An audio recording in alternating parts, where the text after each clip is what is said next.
Hi friends, ഞാനിന്ന് വന്നിരിക്കുന്നത് എല്ലാവർക്കും ഉപകാരപ്രദമായ നല്ല അടിപൊളി ടിപ്സുകളുമായിട്ടാണ്. അപ്പോൾ നമുക്ക് വീഡിയോയിലോട്ട് കിടക്കാം. അപ്പോൾ ഞാൻ ഫസ്റ്റ് ടിപ്പ് കാണിക്കുന്നത് ഹെൽമെറ്റ് ക്ലീൻ ചെയ്യാനാണ്. അപ്പോൾ അതിന് നമുക്ക് വിനാഗിരി മാത്രം മതി. അപ്പോൾ നമുക്ക് കുറച്ച് വിനാഗിരി എടുക്കാം. അപ്പോൾ അതിനകത്ത് ഞാൻ മുക്കി തുടയ്ക്കാനായിട്ട് എടുക്കുന്നത് ടിഷ്യൂ പേപ്പറാണ്. അപ്പം അതല്ല എങ്കിൽ ടിഷ്യൂ പേപ്പർ ഇല്ല എങ്കിൽ നമുക്ക് കോട്ടൺ തുണിയാണേലും മതി. അപ്പോൾ ഇതേപോലെ ഒന്ന് തുടച്ചു കൊടുക്കുക. ഹെൽമെറ്റ് നല്ല ഗ്ലാസ്സൊക്കെ നല്ല ക്ലീനായിട്ട് തന്നെ കിട്ടുകയും ചെയ്യും. അതേപോലെ തന്നെ നമ്മളെ ഹെൽമെറ്റിനകത്ത് എന്തെങ്കിലുമൊക്കെ പ്രാണി ഇതൊക്കെ കയറിയിരിക്കുമല്ലോ. നമ്മൾ പെട്ടെന്ന് എടുത്ത് തലയ്ക്ക് വെച്ചിട്ട് പോകുമ്പോഴത്തേനും ഇതേപോലെ എന്തെങ്കിലുമൊക്കെ അതിനകത്ത് കയറിയിരിക്കും. അപ്പം ഈ സ്മെല്ല് കാരണം അങ്ങനെ പ്രത്യേകിച്ച് ഒരു പ്രാണികളും അതിനകത്ത് കയറത്തില്ല.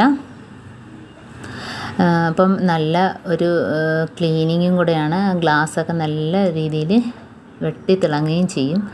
കാരണം വിനാഗിരി മാത്രമേ ഇതിനകത്ത് ഞാൻ ചേർക്കുന്നുള്ളൂ. അപ്പോൾ ഇതേപോലെ എല്ലായിടത്തും ഒന്ന് സ്പ്രെഡ് ചെയ്ത് കൊടുക്കുക. നല്ല രീതിയിൽ തന്നെ നമുക്കത് തിളങ്ങി കിട്ടുകയും ചെയ്യാം. ഗ്ലാസ്സൊക്കെ കണ്ടോ.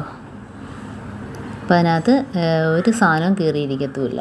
അപ്പോൾ ഇനി അടുത്ത ടിപ്പെന്ന് പറഞ്ഞാൽ നമുക്ക് അത് വെച്ച് തന്നെ ഗ്യാസ് സ്റ്റോപ്പൊക്കെ ഒന്ന് തുടച്ചെടുക്കുക. അപ്പോൾ ഗ്ലാസിൻ്റെ ആയതുകൊണ്ട് നല്ല രീതിയിൽ കണ്ടോ വെട്ടിത്തിളങ്ങും ഭാഗങ്ങളിലെല്ലാം. അതേപോലെ ഈച്ച, പല്ലി എന്നീ സാധനങ്ങളൊന്നും അതിൻ്റെ പുറത്ത് കയറത്തതുമില്ല. അപ്പോൾ നല്ലൊരു ഗ്ലേസിങ് ആയിരിക്കും ഇത് വെച്ചൊന്ന് തുടച്ച് കൊടുക്കുമ്പം തന്നെ കണ്ടോ. ഇനിയിപ്പം നമുക്ക് അടുത്ത ടിപ്പെന്ന് പറഞ്ഞാൽ നമ്മുടെ പറമ്പിലും അതേപോലെ തോട്ടത്തിലുമൊക്കെ ഈ പുല്ലുകളൊക്കെ മഴ സമയത്തായിരിക്കുമല്ലോ കൂടുതൽ. അപ്പോൾ അത് എങ്ങനെ ഉണക്കിക്കളയാം എന്നുള്ളൊരു ടിപ്പാണ്. അപ്പോൾ അതിനായിട്ട് ഞാൻ പരലുപ്പാണ് എടുക്കുന്നത്. അപ്പോൾ ഇതിന് ഏറ്റവും നല്ല സാധനം പരലുപ്പ് തന്നെയാണ്. അപ്പം പരലുപ്പ് തന്നെ എടുക്കാൻ നമ്മൾ ശ്രമിക്കുക. നമ്മൾ ഉപയോഗമില്ലാത്തൊരു പാത്രത്തിനകത്ത് വേണം അത് ചെയ്യാൻ.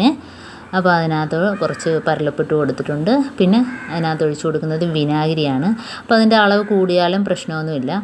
അപ്പം ഈ പരലുപ്പെന്ന് പറഞ്ഞാൽ അത് കുറച്ച് അലിഞ്ഞ് കിട്ടാനും കുറച്ച് താമസം വരും. ആ ഒരു പ്രശ്നമേ ഉള്ളൂ. ഇനി ഇതിനകത്തോട്ട് ലിക്വിഡ് വാഷാണ് ഒഴിച്ചു കൊടുക്കുന്നത്. അത് ഏതാണേലും കുഴപ്പമില്ല. സോപ്പ് പൊടി ആയിരിക്കും ഏറ്റവും നല്ലത്. അപ്പോൾ സോപ്പ് പൊടി ഇല്ല എങ്കിൽ നമുക്ക് ഇത് വേണേലും ഒഴിച്ചു കൊടുക്കാവുന്നതാണ്. ഇനി നമുക്ക് വേണ്ടത് ഡെറ്റോളാണ്. അതൊട്ടും ഒഴിവാക്കാൻ പാടില്ല. അതിൻ്റെ അളവ് കൂടിയാലും കുഴപ്പമില്ല. അപ്പം നമുക്ക് എന്തുമാത്രം നമ്മുടെ മുറ്റത്തൊക്കെ പുല്ല് ഉണ്ട് അതിനനുസരിച്ച് നമുക്കിതിൻ്റെ അളവുകളൊക്കെ കൂട്ടാവുന്നതാണ്. അപ്പോൾ ഇത് ഉണ്ടാക്കി വെക്കുന്നതും ചീത്തയാകത്തൊന്നുമില്ല. ഒരു കുപ്പിക്കകത്താക്കി എത്ര നാൾ വേണേലും നമുക്ക് ഇരിക്കും. അപ്പം നമുക്ക് പുല്ലൊക്കെ കിളിച്ച് വരുമ്പോഴത്തേനും നുള്ളിക്കളയാനൊക്കെ മടിയായിട്ടിരിക്കുന്ന സമയത്തൊക്കെ ഇതേപോലെ ചെയ്ത് വെച്ചാൽ ഒന്ന് ഒഴിച്ചു കൊടുത്താൽ മതി. എല്ലാ പുല്ലും ഉണങ്ങിക്കിട്ടും. മഴ സമയത്താണല്ലോ കൂടുതൽ ഈ പുല്ലൊക്കെ ഉണ്ടാകുന്നത്. അപ്പോൾ ഇതേപോലെ കൂടുതലായിട്ട് നമ്മൾ കുപ്പിക്കകത്ത് ഉണ്ടാക്കി വെച്ചിട്ട് ഒന്ന് ഒഴിച്ചു കൊടുക്കുക. അപ്പോൾ ഇതേപോലെ രണ്ടോ മൂന്നോ തവണ ഒന്ന് ഒഴിച്ചു കൊടുക്കുമ്പം തന്നെ നമുക്കതിൻ്റെ റിസൾട്ട് കിട്ടുകയും ചെയ്യും. അപ്പോൾ ഇതേപോലെ ഞാൻ കുപ്പിക്കകത്ത് ഉണ്ടാക്കി വെച്ചിട്ട് നാളെയാണ് എടുക്കുന്നത്. കാരണം അതിനകത്ത് പരലുപ്പ് അലിഞ്ഞിട്ടില്ല കണ്ടോ. ഇപ്പോൾ റെഡിയാക്കി ആയതുകൊണ്ട് അപ്പോൾ അതിനകത്തോട്ട് നമ്മൾ പരലുപ്പ് എല്ലാം അതിനകത്തോട്ട് ഇട്ട് കൊടുക്കുക. അപ്പോൾ എല്ലാം അലിഞ്ഞ് നല്ല റെഡിയായിട്ടിരിക്കും. അപ്പം നാളെ നമുക്ക് ഇതിപ്പോൾ ഇന്ന് ചെയ്ത് വെച്ചാൽ നാളെ എടുക്കാം. ആ രീതിയിൽ ഞാനിപ്പോൾ ചെയ്ത് വെക്കുന്നത്.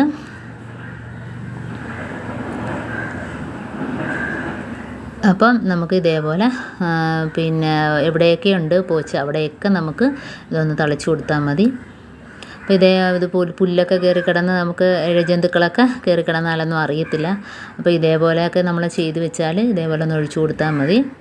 അപ്പോൾ നമ്മൾ അത് പുല്ലൊക്കെ ഒന്ന് നുള്ളിക്കളയാനൊന്നും നിൽക്കേണ്ട കാര്യമില്ല. അപ്പോൾ പ്രത്യേകിച്ച് ചെടികളൊക്കെ വളർത്തുന്നവർ സൂക്ഷിക്കണം. ചെടികളിലൊന്നും വീഴാൻ പാടില്ല. അപ്പോൾ ഇതേപോലെ നമുക്ക് റെഡിയാക്കി എടുക്കാവുന്നതേ ഉള്ളൂ. അപ്പോൾ എല്ലാവരും ഇതേപോലെ ഒന്ന് ചെയ്ത് നോക്കുക.